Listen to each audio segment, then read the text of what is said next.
Agatha Christie. Contos de Hercule Poirot. O mistério do pavilhão de caça. Afinal, murmurou Poirot, é possível que não seja desta que eu morra. Vindo um doente com gripe em convalescença, saudei o comentário como revelador de um saudável otimismo. Eu próprio tinha sido o primeiro a ser atacado pela moléstia. Depois, fora a vez de Poirot.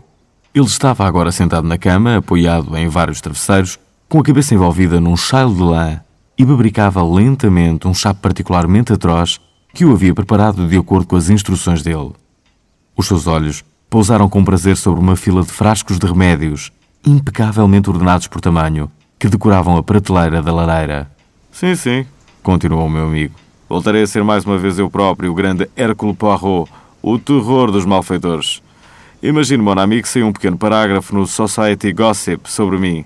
É verdade, aqui está. Força criminosos, saiam para a rua. Hercule Poirot, e acreditem, queridas leitoras, ele é mesmo um Hércules. O nosso dileto detetive da alta sociedade não vos pode deitar a mão. E porquê? Porque ele próprio está nas mãos de uma gripe. Rime. Parabéns, Poirot, está a tornar-se uma autêntica figura pública. Felizmente não perdeu nada de particularmente interessante durante este período. É verdade. As poucas investigações que tive de recusar não me causaram qualquer desgosto. A nossa porteira enfiou a cabeça na porta. Está lá embaixo um cavalheiro. Diz que tem de falar com Monsieur Poirot. Ou consigo, capitão. Como vi que ele estava bastante agitado, e mesmo assim era um perfeito cavalheiro, trouxe o cartão dele. Entregou-me um cartão de visita. Dizia Mr. Roger Havering. Poirot indicou a estante com a cabeça e eu retirei obediente a publicação de Who is Who de uma prateleira. Poirot tirou-me das mãos e folheou rapidamente as páginas. Segundo filho do 5º Barão de Windsor, casou em 1913 com Zoe, 4ª filha de William Crabbe. Disse eu. Tenho a impressão que era a rapariga que representava antigamente no Frivolity, só que nessa altura chamava-se Zoe Carisbrooke. Lembro-me que se casou com um jovem mundano e sofisticado pouco antes da guerra. Importa-se, Hastings, de ir lá abaixo saber qual é o problemazinho do nosso visitante. Apresento-lhe as minhas desculpas. Roger Havering era um homem com cerca de 40 anos, bem constituído e bastante elegante. O seu rosto, contudo, estava pálido e ele evidenciava uma grande agitação. Capitão Hastings, creio que é o sócio de Monsieur Poirot. É imperioso que ele me acompanhe hoje ao Derbyshire.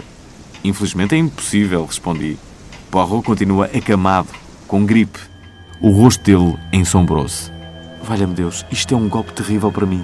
O assunto sobre que deseja consultá-lo é grave?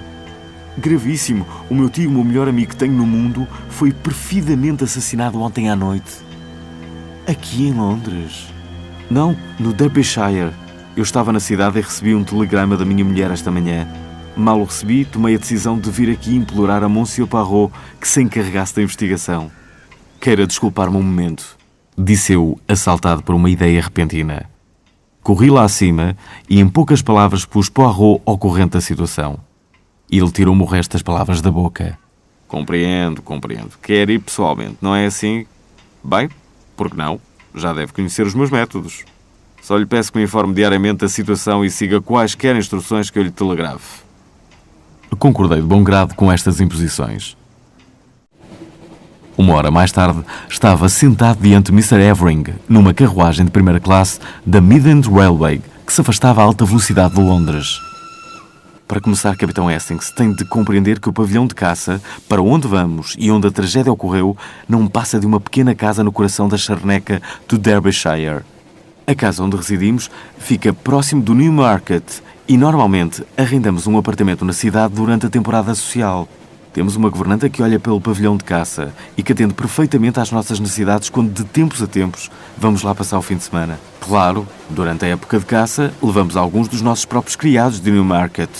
O meu tio, Mr. Harrison Pace, como deve saber, a minha mãe era Miss Pace de Nova York, residiu connosco nos últimos 3 anos. Nunca se deu bem com o meu pai nem com o meu irmão mais velho. E desconfio que o facto de eu próprio ser uma espécie de filho pródigo reforçou, mais do que enfraqueceu, a afeição dele para comigo. Claro que não possuo recursos, e o meu tio era rico. Por outras palavras, pagava as contas. Mas apesar de muito exigente, em certos aspectos não era uma pessoa de trato difícil, e vivíamos os três em perfeita harmonia. Anteontem, o meu tio bastante cansado da folia em que temos andado na cidade, sugeriu que fôssemos passar 1 ou 2 dias ao Derbyshire. A minha mulher telegrafou a Mr. Middleton, a governanta, e partimos nessa mesma tarde. Ontem à noite vi-me forçado a regressar à cidade, mas a minha mulher e o meu tio ficaram lá. Esta manhã recebi este telegrama. Passou-me. Volta imediatamente. Tio Warrington assassinado ontem à noite. Traz bom detetive se puderes, mas volta. Zoe. Então, por enquanto, não disponho de mais pormenores. Não, suponho que a notícia vai aparecer nos vespertinos. Sem dúvida, a polícia já está a tomar conta do caso. Eram mais ou menos 3 horas quando chegamos à singela estação de Elmersdale. A partir daí, uma distância de 8 km separava-nos de uma pequena construção em pedra cinzenta no meio da agreste charneca. Um lugar solitário. Observei, estremecendo. Evering concordou. Vou tentar rever-me livre da casa. Nunca mais serei capaz de viver aqui. Destrancamos o portão e estávamos a subir o carreiro estreito até à porta de carvalho quando uma figura familiar veio ao nosso encontro. Jep? Exclamei. O inspetor da Scotland Yard sorriu-me amigavelmente antes de interpelar o meu companheiro. É Mr. Evering, não é? Vim de Londres para conduzir esta investigação e gostaria de falar consigo, se não se importa. A minha mulher... Já falei com a sua esposa e com a governanta. Não demora nada, mas estou ansioso por voltar à aldeia agora que já vi aqui tudo que tinha a ver. Ainda não sei nada do que... Exatamente, disse Jep num tom tranquilizador. Em todo caso, há um ou outro aspecto sobre o qual gostaria de conhecer a sua opinião. Aqui o Capitão Essence conhece-me e não se importará, com certeza, de dar um salto até casa a informar que o senhor está a chegar. A propósito, Capitão Essence, o que fez ao homenzinho? Está de cama com gripe? Não me diga. Lamento saber. O senhor aqui sem ele é como a carroça sem os bois, não é? Após esta piada um pouco descabida, encaminhei-me para a casa. Toquei à campainha, pois Jep tinha fechado a porta ao sair. Decorridos alguns segundos, uma mulher de meia-idade, vestida de preto, abriu-me. Mr. Evering está mesmo a chegar, expliquei. O inspetor está a falar com ele. Eu vim com ele de Londres para investigar o caso. Talvez me possa resumir o que se passou ontem à noite? Faça o favor de entrar. Fechou a porta atrás de mim e ficamos no vestíbulo mal iluminado. Foi ontem, depois do jantar, que o homem chegou, pediu para falar com o Mr. Pace e, pelo sotaque, pensei que fosse um senhor americano amigo dele. Conduziu à sala das armas e fui avisar Mr. Pace. O homem tinha-se recusado a dizer o nome, o que foi um pouco estranho. Claro, agora que penso nisso. Informei Mr. Pace que me pareceu ficar intrigado e disse à senhora: se me dás licenças ou vou ver o que esse sujeito quer. Dirigiu-se à sala das armas e eu voltei para a cozinha, mas passado pouco tempo ouvi vozes excitadas, como se estivessem a discutir, e saí para o vestíbulo. A patroa saiu ao mesmo tempo e nesse momento ouvimos um tiro seguido de um silêncio aterrador. Corremos as duas para a porta da sala das armas, mas estava trancada e tivemos de dar a volta por fora para chegar à janela. Estava aberta e lá dentro encontrava-se Mr. Pace, baleado e a sangrar. O que aconteceu ao homem? Deve ter fugido pela janela antes de lá chegarmos. E depois? Mrs. Evering mandou-me chamar a polícia. Foi uma caminhada de 8 km. Um agente voltou comigo e ficou cá toda a noite. E esta manhã chegou o senhor da polícia de Londres. Como era esse homem que veio visitar Mr. Pace? A governanta refletiu. Tinha uma barba preta, era de meia-idade e trazia um sobretudo leve. Além de facto de falar como um americano, não reparei em mais nada de especial. Estou a ver. Será que posso dar uma palavrinha à Mrs. Evering? Está lá em cima? Quer que a avise? Se não se importa, diga-lhe que Mr. Evering está lá fora com o inspetor Jep e que o senhor que ele trouxe de Londres deseja falar com ela o mais rapidamente possível. Com certeza. Eu estava em pulgas para conhecer todos os factos. Jep levava-me 2 ou 3 horas de avanço e a ansiedade dele em ir-se embora ateara o meu desejo de o seguir de perto. Mrs. Evering não se fez esperar muito tempo. Alguns minutos depois, ouvi passos ligeiros a descer as escadas e levantei os olhos, vendo uma mulher jovem e muito atraente que se dirigia para mim. Trazia uma camisola alaranjada que lhe realçava a figura esbelta e agarotada. Por cima dos cabelos pretos, usava um pequeno chapéu de pele da mesma cor. Nem a presente tragédia conseguia ofuscar a energia da sua personalidade. Apresentei-me e ela assentiu com a cabeça. Claro que já ouvi falar muito de si e do seu colega, Monsieur Poirot. Juntos têm realizado feitos notáveis, não é verdade? O meu marido fez muitíssimo bem em trazê-lo tão rapidamente. Quer interrogar-me? Será a maneira mais simples de obter as informações que pretende sobre este acontecimento terrível, não é? Obrigado, Mrs. Evering. A que horas é que esse homem chegou? Deve ter sido pouco antes das 9. Tínhamos acabado de jantar e estávamos a tomar café na sala de fumo. O seu marido já tinha partido para Londres? Já? Foi no comboio das 18h15. Foi de carro para a estação ou a pé? Não temos o carro aqui. Vieram buscá-lo da garagem de Almersdale a tempo de apanhar o comboio. Mr. Pace estava numa disposição normal? Absolutamente, sob todos os aspectos. Pode então descrever-me o visitante? Infelizmente não o vi. Mr. Middleton conduziu diretamente à sala das armas e em seguida foi informar o meu tio. Que disse o seu tio? Pareceu bastante irritado, mas saiu imediatamente da sala. 5 minutos mais tarde, talvez, ouvi o som de vozes exaltadas. Corri para o vestíbulo e quase choquei com Mrs. Middleton. Depois ouvimos o tiro. A porta da sala das armas estava fechada por dentro e tivemos de contornar a casa para chegar à janela. É claro que isto levou algum tempo e o assassino tinha conseguido escapar. O meu pobre tio. A sua voz embargou-se. Fora alvejado na cabeça. Percebi imediatamente que estava morto. Mandei Mrs. Middleton chamar a polícia e tive o cuidado de não tocar em nada na sala, deixando-a exatamente como a tinha encontrado. Assenti com a cabeça em sinal de aprovação. E a arma? Bem, posso avançar uma hipótese, Capitão Hastings. Estava um par de revólveres do meu marido montado na parede. Falta um. Chamei a atenção da polícia para este facto e eles levaram o outro revólver. Suponho que quando extraírem a bala terão a certeza. Posso ir à sala das armas? Com certeza, a polícia já terminou, mas o corpo foi retirado. Acompanhou-me ao local do crime. Nesse momento, Evering entrou no vestíbulo e, com uma breve desculpa, a mulher correu para ele. Fiquei sozinho, entregue às minhas investigações. Devo desde já confessar que foram bastante decepcionantes. Nos romances policiais, as pistas abundam, mas aqui não consegui encontrar nada que me parecesse anormal, exceto uma grande mancha de sangue no tapete onde deduzi que o morto tinha caído.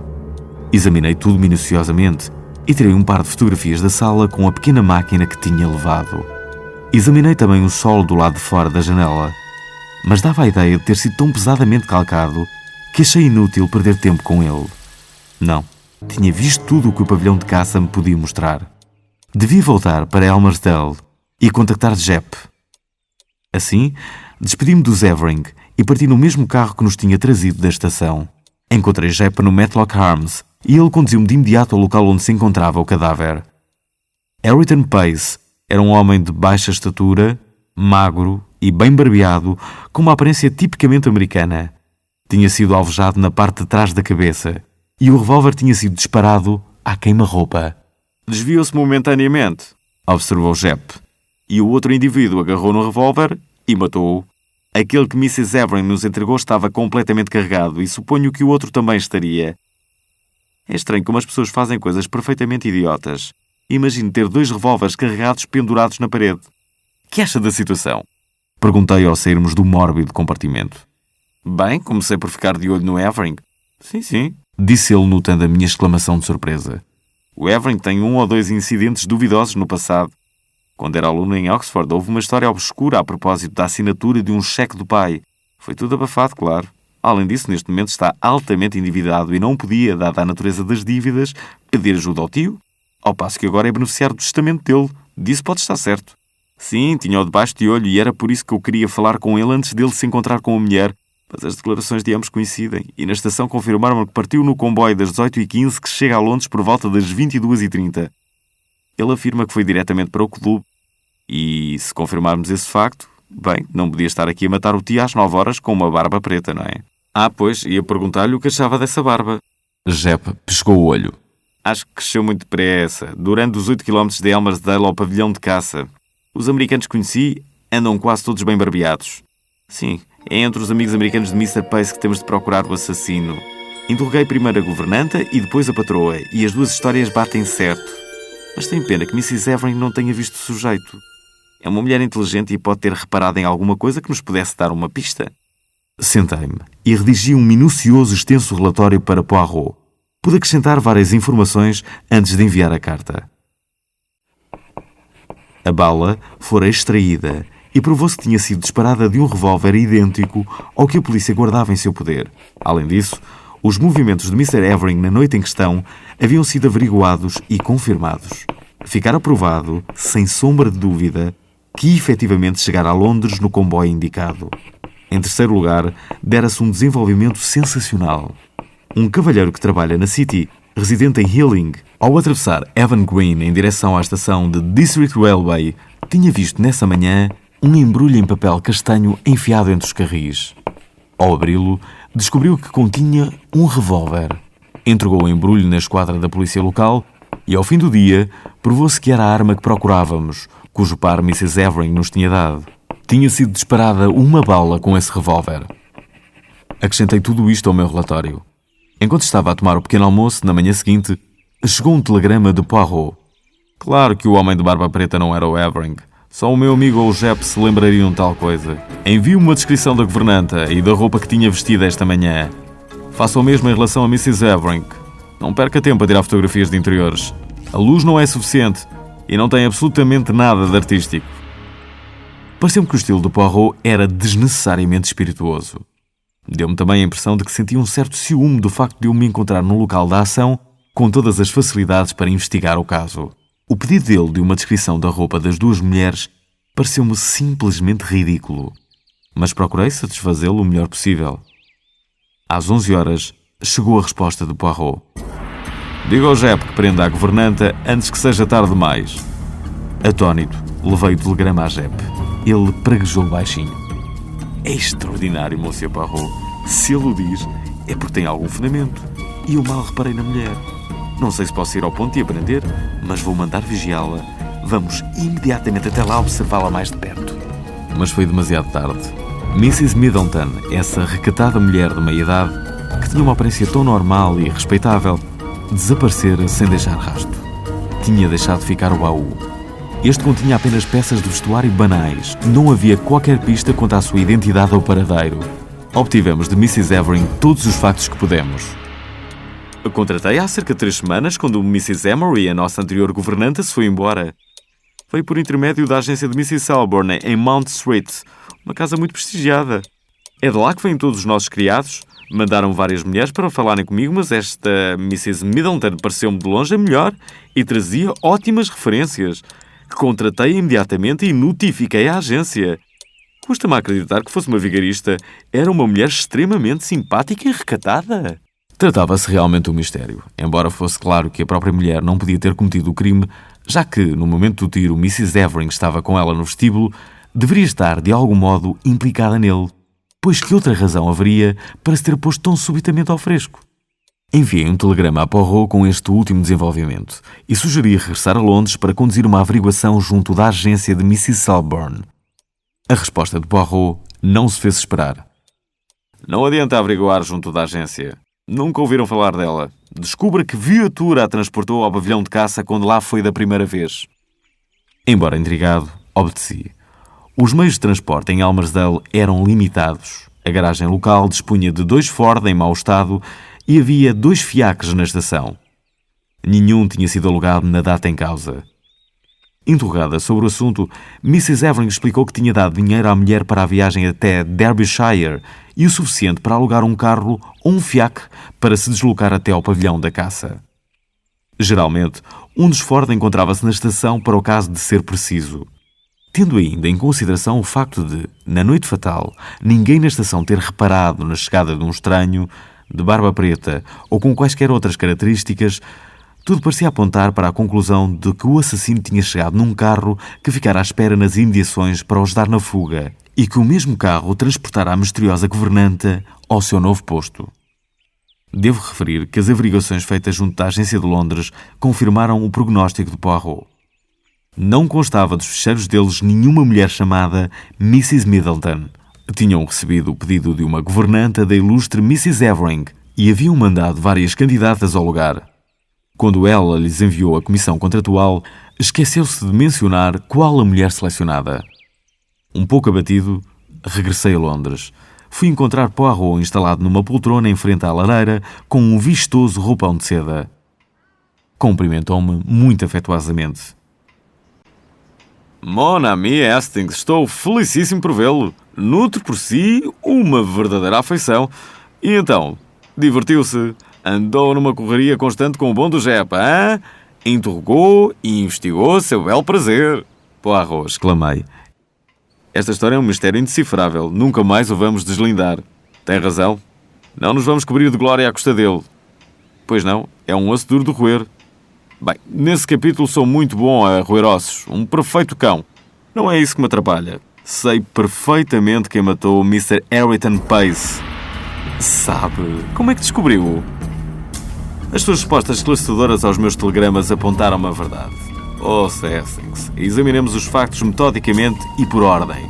Mr. Harrington Pace era um homem com uma fortuna considerável que, por morte dele, passaria sem dúvida para o sobrinho. Ponto número 1. É sabido que o sobrinho anda desesperadamente sem dinheiro. Ponto número 2. É igualmente sabido que o sobrinho é um homem, digamos, de costumes um pouco libertinos. Ponto número 3. Mas provou-se que o Roger Havering viajou diretamente para Londres. Precisamente. E por conseguinte, Mr. Havering saiu de Elmersdale às 18h15. E Mr. Pace não pode ter sido assassinado antes dele ter partido. Senão o médico teria percebido que lhe tinham mentido acerca da hora do crime quando examinou o corpo. Assim, concluímos justificadamente que Mr. Havering não assassinou o tio. Mas existe uma Mrs. Havering, Hastings. Impossível, a governanta estava com ela quando o tiro foi disparado. Ah, sim, a governanta. Mas ela desapareceu. Há de ser encontrada. Não parece. Essa governanta tem um estranho dom de evasão, não acha, Hastings? Chamou-me logo a atenção. Desempenhou o papel dela, suponho, e depois sumiu-se na hora H. E que papel foi esse? Bem, presumivelmente deixar entrar o cúmplice, o homem de barba preta. Não, o papel dela não foi esse. O papel dela foi o que acabou de mencionar, fornecer um alibi a Mrs. Havering no momento em que o tiro foi disparado. E ninguém a vai encontrar, mon ami, porque ela não existe. Tal pessoa não existe, me diz o vosso genial Shakespeare. Dickens, murmurei, incapaz de reprimir um sorriso. Mas que quer dizer, Poirot? Quero dizer que Joe Havering era atriz antes de se casar, que o meu amigo e o Jep apenas viram a governanta num vestíbulo mal iluminado. Uma obscura figura de meia-idade vestida de preto, com uma voz murcha e débil, e finalmente que nenhum dos dois, nem a polícia local, que a governanta foi chamar, alguma vez viram Mrs. Middleton e a patroa ao mesmo tempo. Foi muito fácil para essa mulher inteligente e audaciosa. A pretexto de chamar a patroa, corre ao andar de cima, veste uma camisola colorida e põe um chapéu com caracóis pretos colados que enfia por cima da cabeleira postiça grisalha. Alguns retoques hábeis e a maquilhagem é removida. Uma leve tonalidade de rouge e a brilhante Zoe Havering desce com a sua voz cristalina e sonante. Ninguém presta grande atenção à governanta. Porque haviam de prestar. Não há nada que associe ao crime. Também ela tem um alibi. E o revólver que foi encontrado em Ealing? Mrs. Havering não podia tê-lo colocado lá. Não, essa tarefa coube ao Roger Havering, mas foi um erro da parte deles. Foi o que me pôs na pista certa. Um homem que cometeu um crime com um revólver que encontrou no local livrar-se-ia imediatamente dele. Não o levaria para Londres. Não, o motivo era claro. Os criminosos pretendiam centrar o interesse da polícia num ponto muito distante de Derbyshire. Estavam ansiosos por afastar a polícia o mais depressa possível das proximidades do pavilhão de caça. Claro que o revólver encontrado em Ealing não era o mesmo com que Mr. Pace foi morto. O Roger Havering disparou um tiro com ele, levou-o para Londres, foi diretamente para o seu clube para estabelecer um alibi e depois dirigiu-se a toda a pressa para Ealing, no District Line. Uma questão de apenas 20 minutos, colocou o embrulho onde ele foi encontrado e voltou para o centro da cidade. Essa encantadora criatura, a mulher, assassinou calmamente Mr. Pace depois do jantar. Lembra-se que ele foi alvejado pelas costas. Outro ponto importante. Recarregou o revólver, voltou a pô-lo no sítio e deu então início à sua desesperada cena teatral. É incrível, murmurei fascinado. E no entanto é verdade. Bien sûr, meu amigo, é verdade. Mas levar esse precioso casal à justiça é outra questão. Bem, o Jep tem de fazer o que puder. Já lhe escrevi dando-lhe todos os pormenores. Mas receio muito, Hastings, que sejamos obrigados a deixá-los nas mãos do destino ou do bom Deus, como preferir. Os ímpios florescem como a árvore verde. Recordei-lhe. Mas pagam por isso, Hastings. Pagam sempre por isso. Os prognósticos de Poirot confirmaram-se. Jep, embora convencido da veracidade da teoria daquele, não foi capaz de reunir as provas necessárias para garantir uma condenação. A avultada fortuna de Mr. Pace passou para as mãos dos seus assassinos. No entanto, o destino vingou-se, e quando li no jornal que o ilustre Roger Havering e Mrs. Havering se contavam entre as vítimas mortais da queda do correio aéreo para Paris, soube que se tinha feito justiça.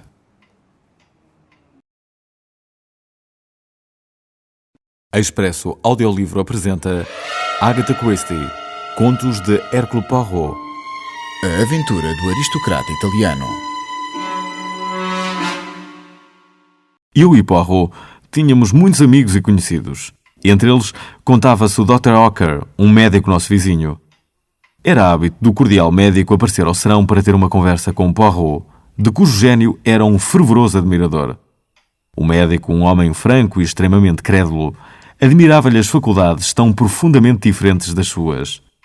Num certo serão, no princípio de junho, chegou por volta das 8h30 e instalou-se, encetando uma agradável discussão sobre o animado tópico da predominância de crimes por envenenamento com arsénico. Deve ter sido um quarto de hora mais tarde que a porta da nossa sala de estar se abriu de repente e uma mulher agitada se precipitou para o seu interior. "Oh, senhor doutor, estou a chamá-lo. Uma voz terrível. Apanhei um choque a sério." Reconheci na nossa nova visitante a governanta do Dr. Ocker, Miss Ryder. O médico era celibatário e vivia numa casa antiga e sombria a algumas ruas de distância. A habitualmente calma Miss Ryder mostrava-se num estado que raiava em incoerência. "Que voz terrível! Quem? Qual era o problema?" "Foi o telefone, senhor doutor. Eu atendi e uma voz gritou: 'Socorro!' Pediu: 'Socorro, senhor doutor! Mataram-me!' Depois como que sumiu." "Quem fala?" perguntei. Depois respondeu: "Foi só um sussurro. Parecia Foscatine. Uma coisa assim. Regensgurt." O médico soltou uma exclamação. "O Conde Foscatini! Tenho um apartamento em Regensgurt. Tenho que ir imediatamente. O que poderá ter acontecido?" "É um doente seu?" perguntou Poirot. "Tratei há umas semanas de uma ligeira doença. É italiano, mas fala fluentemente inglês. Bem, desejo-lhe boa noite, Monsieur Poirot, a não ser..." Hesitou. "Compreendo o que lhe vai no espírito", disse Poirot sorrindo. "Tenho todo o gosto em acompanhá-lo. Hastings, corra lá abaixo e faça sinal a um táxi." Os táxis nunca aparecem quando se está com pressa, mas acabei por apanhar um e dali a pouco estávamos a acelerar em direção a Regent's Park. Regensgurt era um edifício novo de apartamentos, situado numa transversal de St. John's Wood Road. Tinha sido construído recentemente e possuía os serviços e comodidades mais modernos. Não se encontrava ninguém no átrio. O médico carregou com impaciência no botão do elevador e, quando este chegou, interrogou bruscamente o ascensorista fardado. "Apartamento 11, Conde Foscatini, creio que houve lá um acidente." O homem olhou para ele, embasbacado. "É a primeira vez que ouço falar nisso. Mr. Graves, o criado do Conde Foscatini, saiu há cerca de meia hora e não falou em nada." "O Conde está sozinho no apartamento?" "Não, estão 2 cavalheiros a jantar com ele." "Como é que são?" perguntei com ansiedade. Estávamos agora no elevador a subir rapidamente para o segundo andar, onde ficava o apartamento 11. "Não os vi pessoalmente, mas penso que são uns senhores estrangeiros." Ele correu a porta de grades e nós saímos para o patamar. O apartamento 11 ficava à nossa frente. O médico tocou a campainha. Ninguém atendeu e não ouvíamos qualquer ruído no interior. O médico voltou a tocar várias vezes. Ouvíamos a campainha retinir lá dentro, mas não havia qualquer sinal de vida. "Isto está a tornar-se sério", murmurou o médico. Virou-se para o ascensorista. "Há uma chave mestra desta porta?" "No gabinete do porteiro, lá embaixo." "Então vá buscá-la e ouça, acho melhor chamar a polícia." Poirot aprovou, assentindo com a cabeça. O homem voltou pouco depois, acompanhado pelo gerente. "Importa-se-me dizer, meus senhores, o que vem a ser isto?" "Com certeza. Recebi uma chamada telefónica do Conde Foscatini a dizer que tinha sido atacado e que estava a morrer. Como compreendo, não podemos perder tempo, se é que já não é tarde demais." O gerente apresentou a chave sem mais demoras e entramos no apartamento. Encontramo-nos no pequeno vestíbulo quadrado. Uma porta à direita estava entreaberta. O gerente indicou-a com a cabeça. "A sala de jantar." O Dr. Ecker foi à frente. Nós seguimos-lo de perto. Ao entrarmos na sala, soltei uma exclamação abafada. A mesa redonda ao centro apresentava os restos de uma refeição. Estavam 3 cadeiras puxadas para trás, como se os seus ocupantes tivessem acabado de se levantar. No canto, à direita da lareira, estava uma grande escrivaninha à qual estava sentado um homem, ou o cadáver de um homem. A sua mão direita ainda segurava a base do telefone, mas ele tinha tombado para a frente, derrubado por uma tremenda pancada na cabeça desferida pelas costas. Não foi preciso procurar muito pela arma. Uma estátua de mármore tinha sido apressadamente pousada e a sua base estava manchada de sangue. O exame do médico não demorou muito. Está morto. Deve ter sido quase instantâneo. Admira-me que tenha sequer conseguido telefonar. É melhor não lhe tocar até chegar a polícia. Por sugestão do gerente, revistamos o apartamento, mas o resultado foi o previsível. Seria pouco plausível que os assassinos estivessem ali escondidos quando lhes teria bastado sair com toda a naturalidade. Voltamos à sala de jantar. Poirot não nos tinha acompanhado na volta pelo apartamento. Encontrei-o a estudar a mesa central com grande atenção. Juntei-me a ele. Era uma mesa de mogno redonda e bem polida.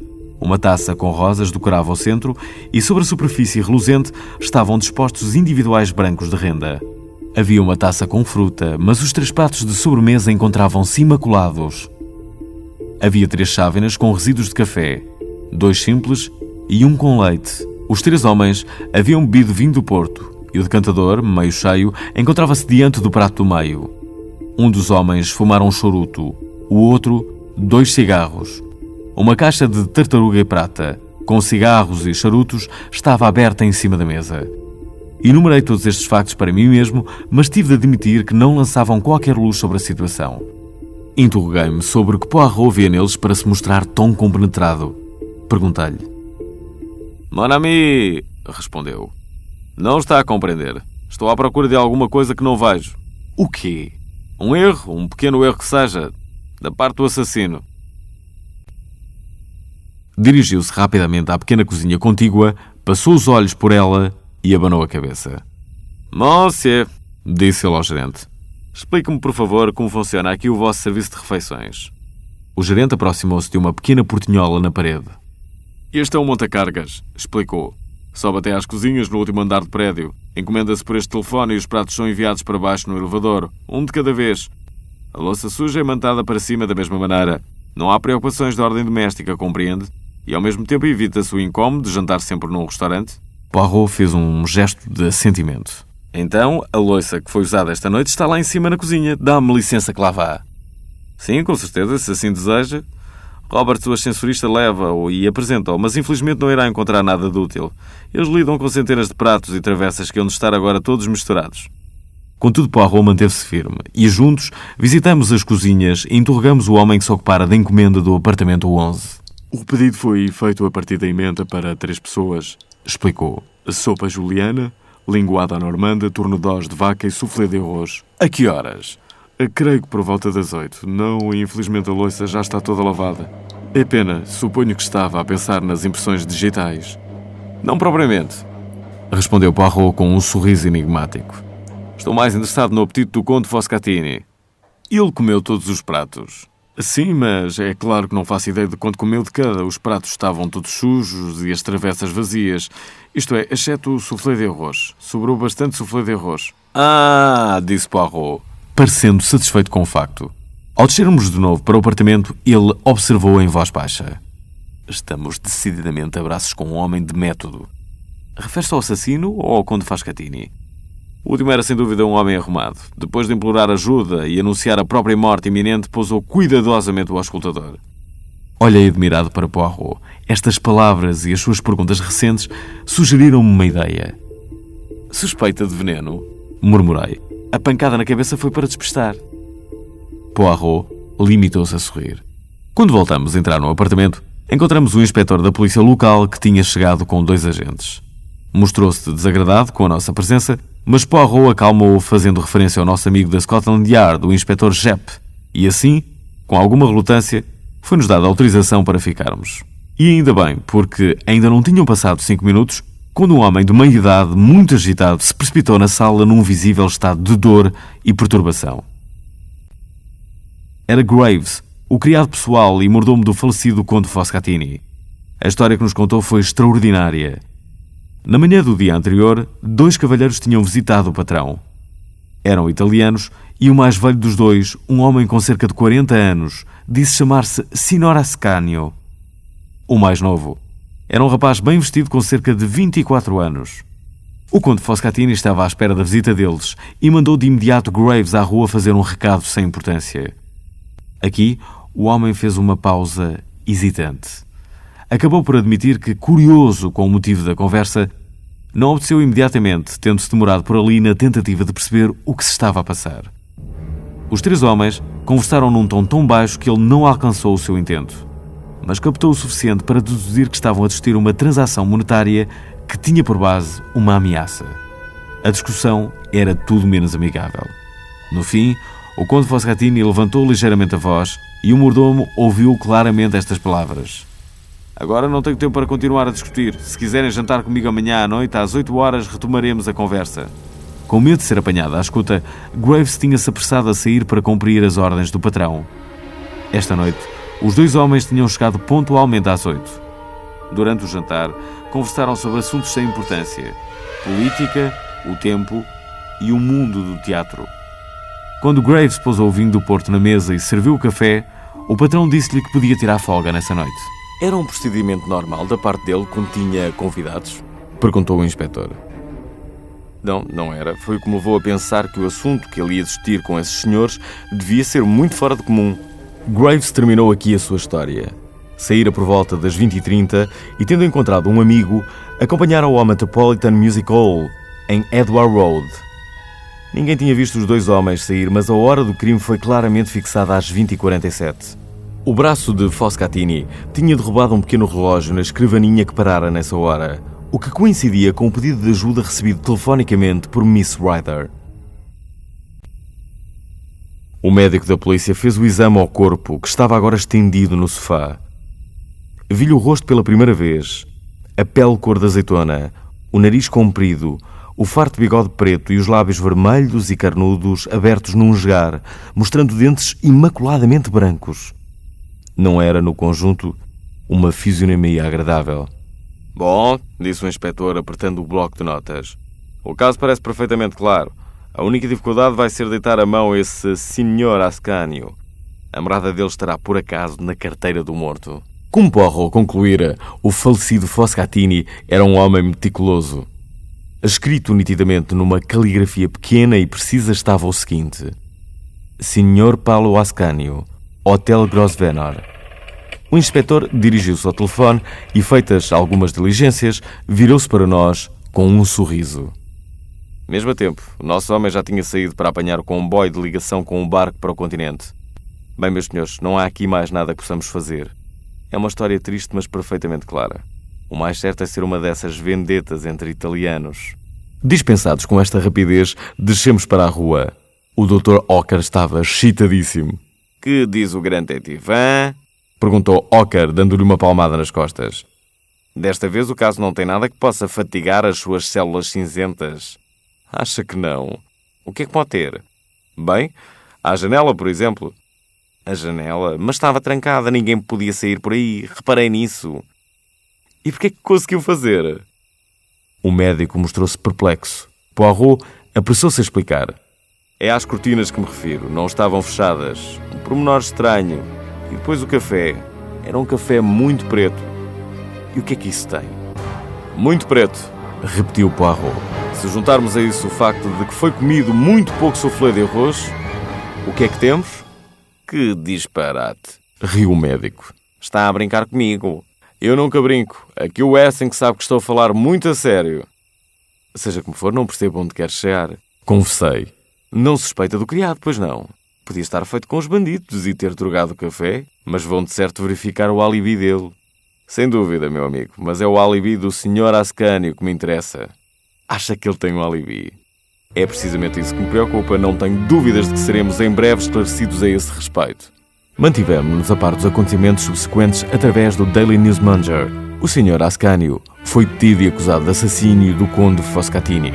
A quando da sua detenção, negou conhecer o conde e declarou que nunca tinha estado nas imediações de Regent's Court, quer na noite do crime, quer na manhã do dia anterior. O homem mais novo desaparecera por completo. O Sr. Ascanio tinha chegado sozinho ao Hotel Grosvenor, vindo do continente 2 dias antes do assassínio. Todas as tentativas para localizar o segundo homem se mostraram infrutíferas. No entanto, Ascanio não foi levado a julgamento. Nada menos do que o embaixador italiano em pessoa ofereceu-se para depor no tribunal de polícia, declarando que nessa noite Ascanio estivera com ele na embaixada entre as 8 e as 9 horas. O prisioneiro foi libertado. Naturalmente, muitas pessoas pensaram que se tratara de um crime político que estava a ser deliberadamente abafado. Poirot mostrara-se bastante interessado por todos estes factos. Contudo, fiquei um pouco surpreendido quando subitamente me informou uma manhã que estava à espera de um visitante às 11 horas e que o visitante era nada mais, nada menos que o próprio Ascanio. Ele quer consultá-lo. Dr. Hastings, eu é que o quero consultar. Sobre quê? Sobre o crime de Regent Skirt. Vai provar que foi ele o autor. Um homem não pode ser julgado 2 vezes pelo mesmo assassínio, Hastings. Esforce-se por pensar com a cabeça. Chegou o nosso amigo. Alguns minutos mais tarde, o Sr. Ascanio foi conduzido à nossa presença. Era um homem de baixa estatura, magro e com uma expressão reservada e furtiva nos olhos. Ficou de pé, lançando-nos olhares desconfiados. Monsieur Poirot? O meu amiguinho deu uma leve palmada no peito. Faça o favor de sentar, senhor. Recebeu a minha mensagem? Estou determinado em tirar este mistério limpo. O senhor pode dar-me uma pequena ajuda. Comecemos. O senhor, na companhia de um amigo, visitou o falecido Conde Foscatini na manhã de terça-feira, 9 de... O italiano fez um gesto de irritação. Não visitei coisa nenhuma, jurei em tribunal. Precisamente. E eu estou convencido de que cometeu perjúrio. Está a ameaçar-me, ora, não tenho medo de si, fui absolvido. Exatamente, e como não sou nenhum imbecil, não é com a força que eu ameaço, mas com publicidade. Publicidade. Vejo que não gosta da palavra, bem me quis parecer que não. As minhas ideiazinhas são muito preciosas para mim, sabe? Ah lá, senhora, a sua única hipótese é ser franco comigo.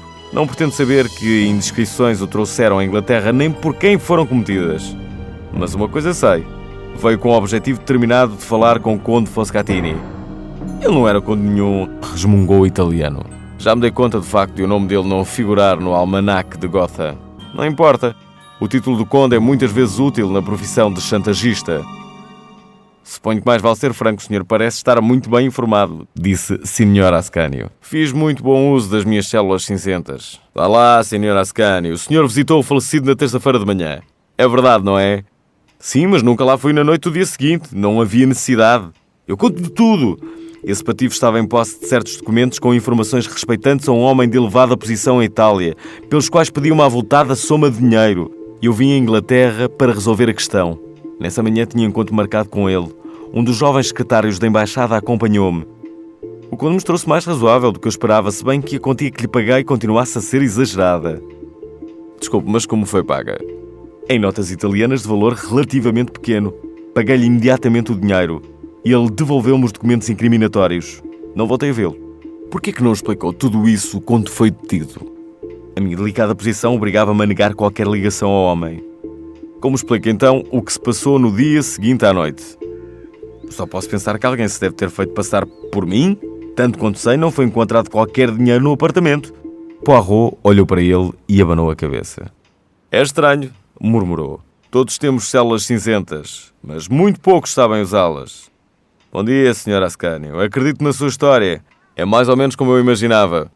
Mas precisava de me certificar. Depois de acompanhar o convidado à porta e se despedir dele com uma vénia, Poirot voltou a sentar-se na poltrona e sorriu-me. Vamos lá ouvir o que é que M. Le Capitaine Hastings tem a dizer sobre o caso. Bem, o Ascanio deve ter razão. Alguém se fez passar por ele. Nunca, mas nunca usou o cérebro que o bom Deus lhe deu. Lembro-se das palavras que eu proferi depois de sairmos do apartamento naquela noite. Mencionei que as cortinas da janela não tinham sido corridas. Estamos em junho. Às 8 horas ainda é de dia. A luz começa a desaparecer às 8h30. Sabe o dia quelque chose? Começo a ter a impressão de que um dia há de lá chegar. Mas continuemos. Como disse, o café era muito preto. Os dentes do Conde Foscatini estavam esplendorosamente brancos. O café deixa manchas nos dentes. Daí concluímos que o Conde Foscatini não tomou café. No entanto, havia café nestas 3 chávenas. Por que alguém havia de querer dar a entender que o Conde tinha tomado café quando não tinha? Abanei a cabeça, completamente confuso. Vá lá, eu ajudo.